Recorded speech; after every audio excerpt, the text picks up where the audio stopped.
Setelah melihat tanda-tanda pergerakan Sagara, dokter segera melakukan pemeriksaan intens, termasuk mengajak pasien untuk berbicara dan merangsang motoriknya untuk sadar. "Dengarkan saya, Sagara," ucap Dr. Albert dengan suara tenang dan penuh kasih. "Saya tahu Anda mungkin mendengar kami. Kami ada di sini untuk membantu Anda. Jika Anda bisa mendengarkan suara saya, coba berikan tanda atau gerakan." Ia kemudian mulai merangsang motorik Sagara secara lembut, mencoba merangsang reaksi otaknya yang terdalam. Dr. Albert memegang tangan pasien dan memberikan tekanan yang lembut pada jari-jari tangan Sagara, mencoba untuk memicu gerakan lebih lanjut. Sagara mungkin belum sepenuhnya sadar, namun tindakan ini adalah upaya dokter untuk membangunkan kesadaran pasien dari koma. Namun, tidak ada tanda-tanda pergerakan Sagara lagi. Dr. Albert dan perawat Ana saling menatap, lalu menggeleng bersamaan. "Saya akan keluar sebentar." Perawat Ana mengangguk. Dr. Albert menarik napas panjang, lalu keluar dari ruangan. Di luar sana ada Roger, Hiro, dan Natasha. Sementara Prayoga. Sejak tadi siang setelah dari lapas, Prayoga belum kelihatan batang hidungnya. Mungkin Prayoga membutuhkan waktu sendiri setelah syok kehilangan cucunya. Natasha juga bersedih, tapi tidak mungkin dia meninggalkan Sagara sendiri. "Bagaimana keadaan anak saya, Dok?" tanya Natasha. "Ada sedikit perkembangan." Pasien menggerakkan jari kelingkingnya. "Tapi baru hanya sebatas itu. Kita tunggu perkembangannya besok pagi." Natasha mengangguk, "Terima kasih atas kerja keras dokter." Setelah mengucapkan permisi, dokter pergi. "Tante, sebaiknya tante pulang saja, biar saya dan Roger yang menjaga Sagara," ucap Hiro. Saat Natasha mengabari Sagara masuk rumah sakit, saat itu Hiro dan Roger ada di luar negeri. Ada pekerjaan yang harus mereka lakukan untuk proyek gabungan perusahaan mereka. Tepat setelah mendengar kabar buruk itu, tanpa pikir panjang lagi, Hiro dan Roger pulang ke Indonesia. "Ya sudah, tante titip Sagara ya. Natasha masih ingin di sini, tapi tidak mungkin dia membiarkan suaminya terpuruk sendirian. Natasha ingin menemani suaminya di masa-masa sulit ini." "Oh ya, istrinya Sagara, Nadira, kemana, tante?" tanya Roger. "Oh Nadira, tante membawanya ke villa." Natasha menyebut alamat villa, biar lebih aman saja. "Besok tante ceritakan lebih lanjut.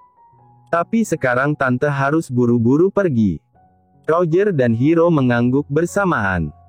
Setelah Natasha tak terlihat lagi, dua pria dewasa itu duduk di kursi tunggu depan ruangan.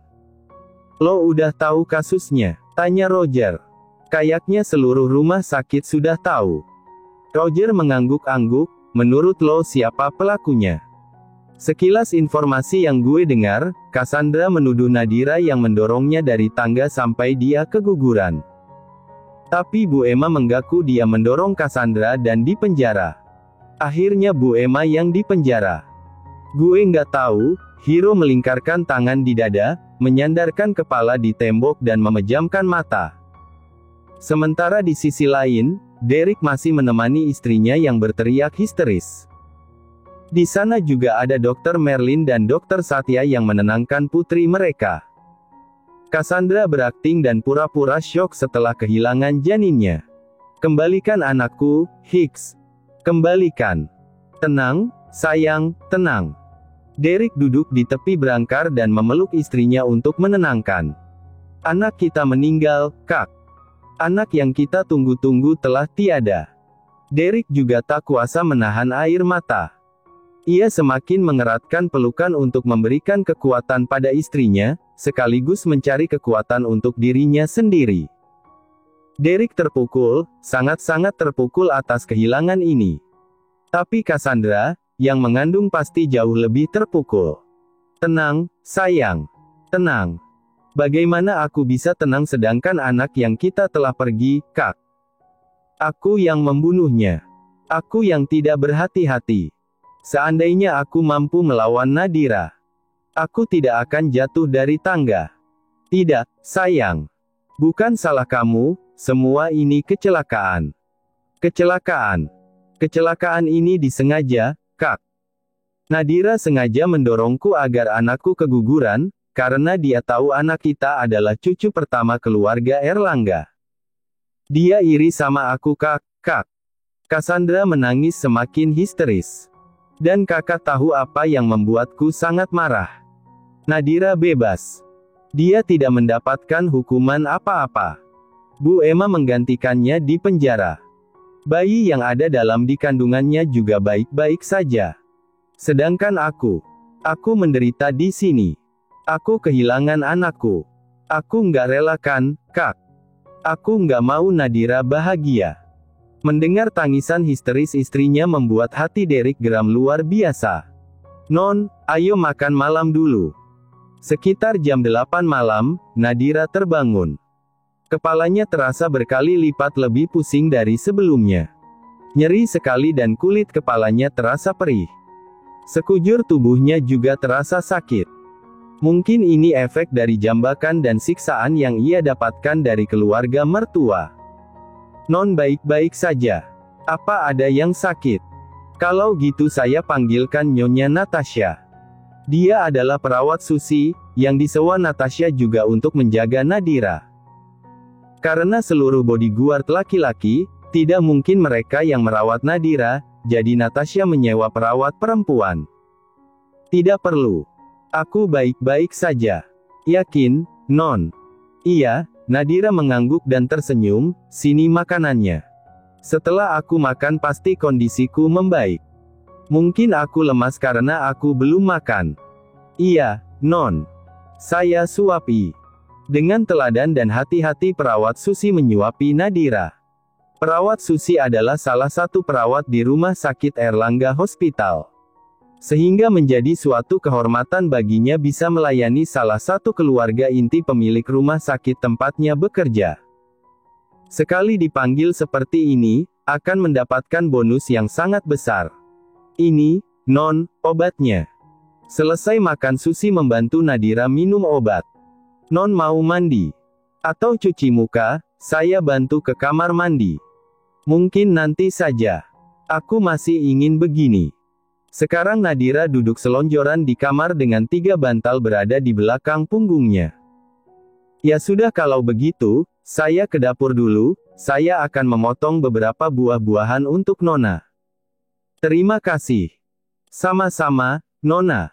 Setelah perawat itu pergi dan pintu tertutup, berdimamlah Nadira seorang diri sana. Merenung dan memikirkan hari-hari beratnya selama beberapa hari belakangan ini. Masalah seakan datang bertubi-tubi dari segala sisi, menghujamnya dari segala arah. Namun, Nadira bersyukur masih ada Bu Emma dan Mama Natasha yang melindunginya. Mereka benar-benar sosok perempuan yang luar biasa. Mereka rela mengorbankan keselamatan mereka demi melindunginya. Bahkan Bu Emma rela dipenjara. Melamun, Nadira mencari cara bagaimana menyelesaikan masalah ini. Hingga tiba-tiba ponselnya yang berada di nakas berdering. Ring-ring. Ada telepon masuk. Cassandra. Tak lama panggilan berakhir. Lalu chat masuk. Cassandra, puas kamu sudah membunuh anakku. Dasar pembunuh. Nadira, kamu yang membunuh anak kamu sendiri. Kenapa menyalahkanku? Cassandra, kamu yang mendorongku. Tega sekali kamu, Hicks.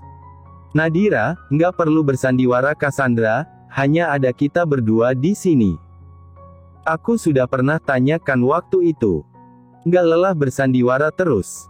Jadilah diri kamu sendiri dan makilah aku seperti biasanya. Cassandra, hahaha, sepertinya kamu sudah sangat mengenalku dengan baik. Bagaimana rasanya? Masih mau melawanku? Lihat kan, kamu yang berakhir tragis.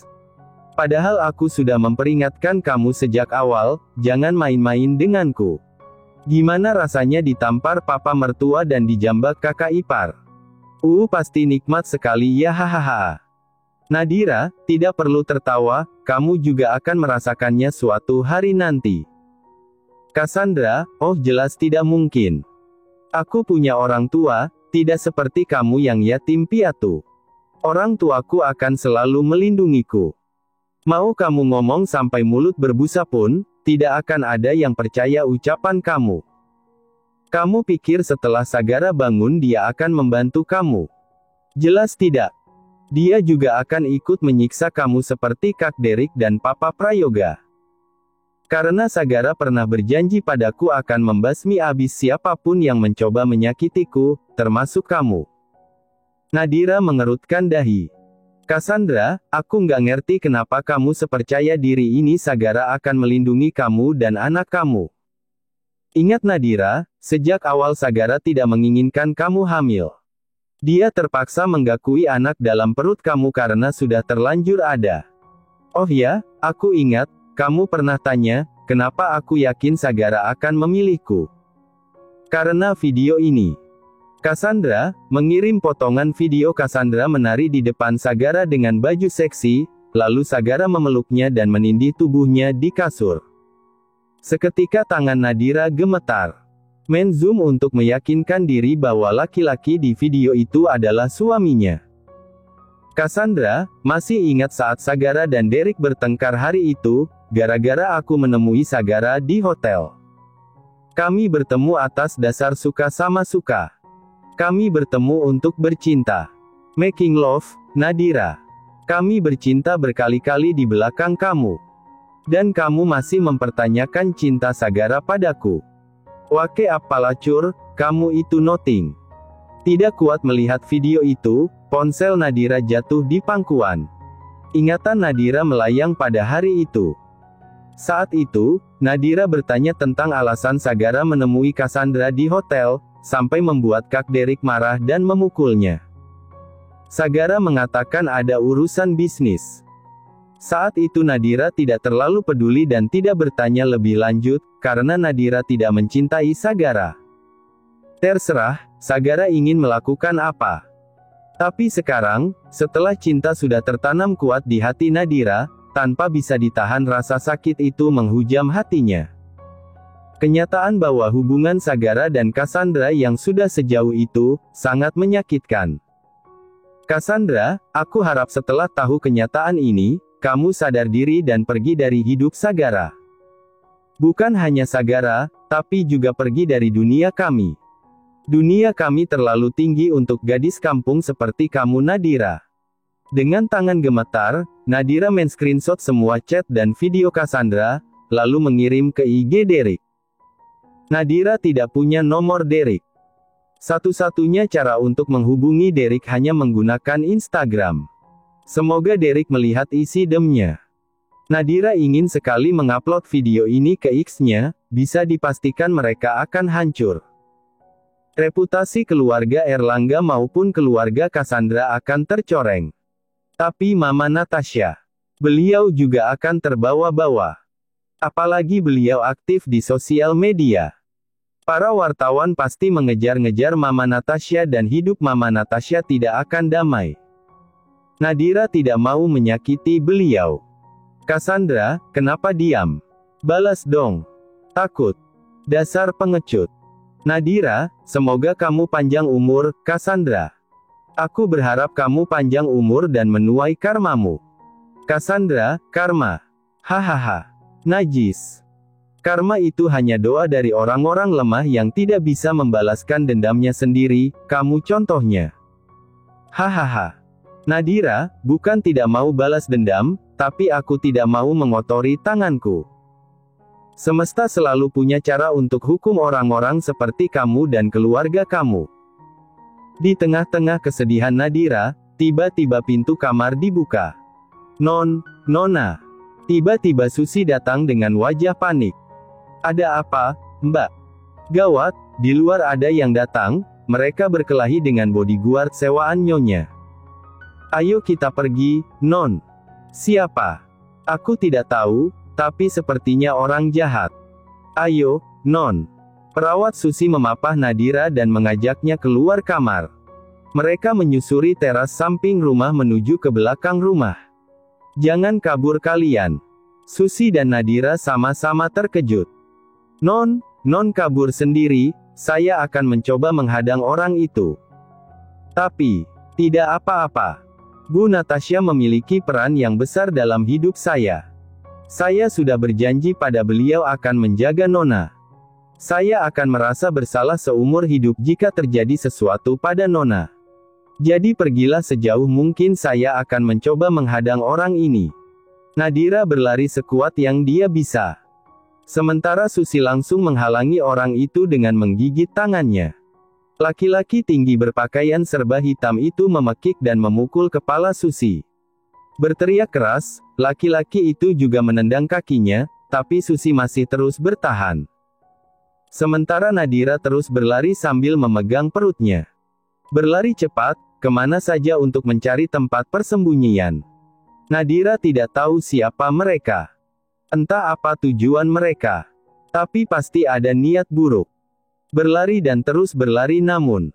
Ark! Nadira memekik saat tiba-tiba ada yang muncul di depannya. Sosok laki-laki lain. Pakaiannya seperti serba hitam juga.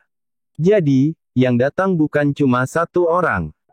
Laki-laki mengeluarkan pisau lip-lipat dan mengacungkan ke sisi kiri. Jangan, aku mohon. Aku sedang hamil. Jangan sakiti anakku. Jangan. Tapi laki-laki itu tidak menghiraukannya. Langkah demi langkah, dia mendekat, mengabaikan rintihan Nadira yang semakin putus asa.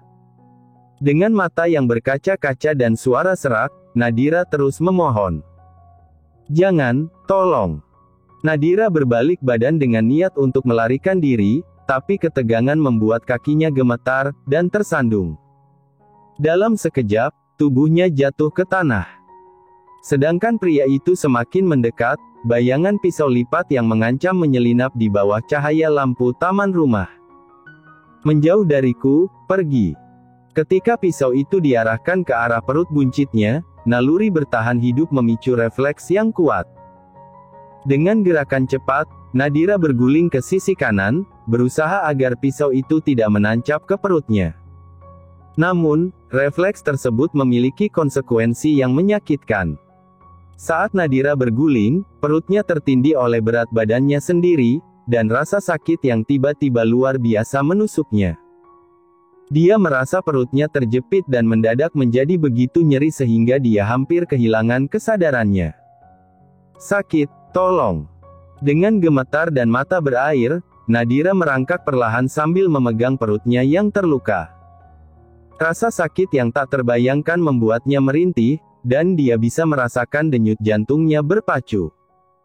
Meskipun dalam keadaan terluka dan penuh ketakutan, dia tidak akan menyerah. Nadira tahu dia harus bertahan, tidak hanya untuk dirinya sendiri, tetapi juga untuk kehidupan yang berharga yang ada dalam rahimnya. Tolong aku. Nadira merasa tidak sanggup lagi bertahan, saat laki-laki itu mengayunkan pisau tinggi-tinggi. Nadira pasrah dan memohon perlindungan pada Tuhan dalam hati, tidak lagi menyebut nama suaminya. Dan tiba-tiba, bak! Ada seseorang yang menendang lengan laki-laki itu hingga pisaunya terjatuh. Samar-samar Nadira melihat perkelahian mereka. Entah siapa laki-laki yang menolongnya itu, Nadira tidak bisa melihat wajahnya dengan jelas, karena dia sendiri sudah di batas ambang kesadaran. Selesai bertarung, orang itu yang entah perempuan atau laki-laki, karena wajahnya tertutup masker, mendekat pada Nadira. Dengan setengah sadar, Nadira menatapnya lekat. Apa kamu orang baik? Dia mengangguk. Bisakah kamu membawaku pergi? Aku ingin pergi dari sini. Aku lelah. Aku sangat-sangat lelah. Nadira hanya mampu menyandarkan dirinya pada orang itu, dengan semua kekuatannya yang telah habis. Perlahan demi perlahan kesadarannya memudar. Takut, Nadira takut memejamkan mata. Takut orang-orang jahat itu datang dan menyakiti anaknya. Namun sekuat tenaga Nadira memaksa tetap sadar, tubuhnya terlampau lelah dan kesadaran itu terenggut sempurna. Pagi hari, Natasha mendapat pesan dan telepon masuk dari banyak orang. Dari rumah sakit, bodyguard yang dia sewa untuk menjaga Nadira, dari Susi, dari Derek dan masih banyak lagi. Sagara sudah sadar. Ayo kita ke rumah sakit sekarang. Belum sempat Natasha membaca satu persatu pesan yang masuk, Prayoga keluar dari kamar mandi dan mengajak Natasha buru-buru ke rumah sakit. Tadi malam mereka tidur di hotel. Awalnya Natasha mendengarkan kesedihan suaminya setelah kehilangan cucu pertamanya, lalu memeluk dan menenangkan. Setelah itu, mereka sama-sama mengantuk dan tertidur. Pagi ini, Prayoga bangun lebih dulu dan masuk ke dalam kamar mandi untuk mencuci muka. Tapi Prayoga justru mendapat telepon dari pihak rumah sakit Sagara sudah sadar. "Ma, ayo. Aku siap-siap dulu." "Ya udah kalau gitu aku ke rumah sakit dulu. Aku sudah selesai siap-siap. Tega sekali kamu meninggalkan istri kamu sendirian. Kenapa kamu selalu meninggalkanku?" Natasha menghentakkan kaki dan masuk ke dalam kamar mandi. Prayoga menganga. Apa istrinya sedang PMS? "Kamu merajuk. Ayolah Natasha, kita terlalu tua untuk rajuk-merajuk." "Ya sudah sana pergi duluan aku akan menyusul." Natasha bergegas mencuci muka, dia juga ingin buru-buru pergi ke rumah sakit. Dia pikir dia doang yang ingin bertemu Sagara, aku juga. Kenapa tidak sabaran sekali? Selesai cuci muka dan ganti baju, Natasha keluar dari kamar. Natasha terkejut melihat suaminya ada di samping pintu. Katanya mau ke rumah sakit duluan. Bisa-bisa kamu ngambek sampai tahun depan. Mana ada, Natasha mengerucutkan bibir, menabok lembut lengan suaminya lalu melingkarkan tangan di lengannya. Mereka pun bergegas meninggalkan hotel, masuk ke dalam mobil dan melaju menuju ke rumah sakit. Pa, bangun, Merlin menggoyang-goyangkan lengan suaminya. "Berisik, aku masih ngantuk." Satya menangkis tangan Merlin, menarik selimut sampai menutupi seluruh kepalanya. Merlin berdecak dan menarik selimut hingga ke mata kaki. Satya mengumpat, masih belum mau bangun. Justru meraih guling dan memeluknya. "Bangun, Pa. Aku punya kabar darurat." "Aku juga darurat." "Mengantuk juga darurat," gumam Satya dengan mata terpejam, sesekali menggaruk dahi dan hidungnya yang agak gatal. Jelas saja, tingkah suaminya ini membuat Merlin semakin geram. "Sagara sudah sadar, Pa." "Sadar." Perlahan Satya membuka mata, setelah otaknya connect 100%, Satya langsung terduduk, bagaimana bisa? Maksudnya bagaimana bisa secepat ini? Aku juga nggak tahu. Apa yang harus kita lakukan sekarang? Merlin mondar-mandir dengan raut wajah panik. Sementara Satya juga tak kalah panik dari istrinya. Benar-benar syok. Sama sekali tidak menyangka Sagara akan pulih secepat ini. Ia mungkin belum boleh 100%, kemungkinan besar masih terbaring di brangkar. Tapi ini juga termasuk perkembangan yang pesat. Apa Sagara bisa bicara? Aku belum mencari tahu lebih lanjut. Kita langsung ke sana saja, menjenguk Sagara sekaligus mencari tahu kondisinya, ucap Merlin. Kita cari tahu kondisi Sagara dari perawat lain saja. Sekarang kita fokus diskusi untuk rencana selanjutnya. Satya beranjak dari kasur, mengambil dan duduk di sofa. Merlin mengikuti suaminya dan duduk di sampingnya. Kita bahas satu persatu rencana kita yang terdahulu. Sopir truk yang menabrak Sagara. Sidangnya akan dilakukan dalam waktu dekat.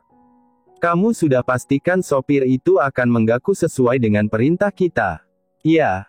Aku sudah menyuruhnya menggaku mengantuk saat menyetir.